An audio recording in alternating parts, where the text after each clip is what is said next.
Hello and welcome to the unboxing of my next project. Lately I finished 3 kits in 1/44th scale, so I want to go back to my favorite scale of 1:72 again. My latest project was this tornado in tiger meat scheme. If you haven't seen it already, check out the build review video on my channel. I guess you already know it from reading the title of the video. My next build will be this Dornier 335 Pfeil from HobbyBoss. Equipped with 2 inline engines, it was one of the fastest piston-powered aircraft at the time. Additionally, I really like how it looks. Here on the box you can find a bit of information that they just copied from Wikipedia and a side view of the plane. Inside the box we find the manual. As you can see, it's an easy assembly kit, so it should be quite easy to assemble. Here an overview of the parts and decals and of course the construction guide. You start with the cockpit and the nose and tail engines. The cockpit doesn't seem to be very detailed, but we'll see. Next up some smaller parts and the landing gear, which look a bit more complicated. A few more parts, but that's all. Here we can find a colored painting guide, which is nice. There is only one version depicted here. Down here you find a list of recommended paints.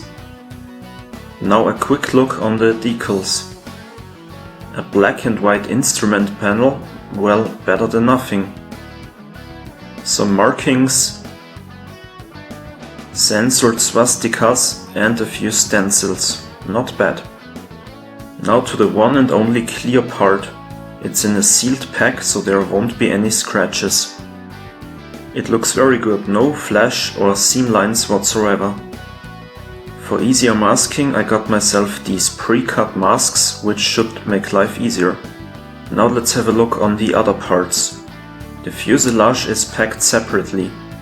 Surface detail seems to be good, but there is a seam line here, so some sanding will be required.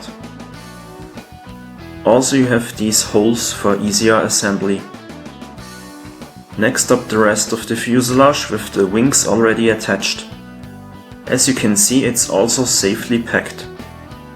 Again some crisp panel lines and also relatively detailed wheel wells, at least here in the back.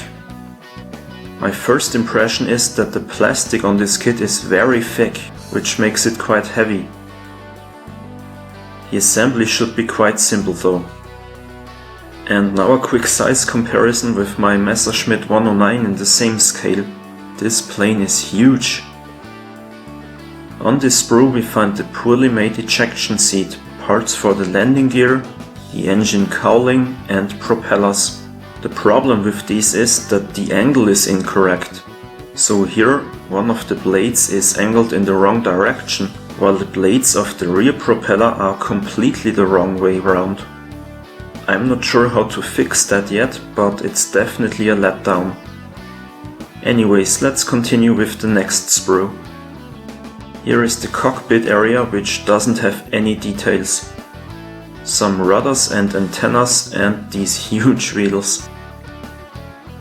Here are the horizontal stabilizers, where we find the next issue, namely these actuators, which are on the wrong side on one of the rudders.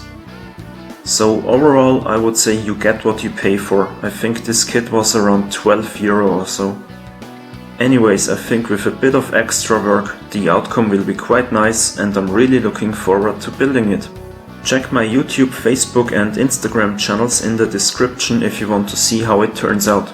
So see you soon, thanks for watching and bye!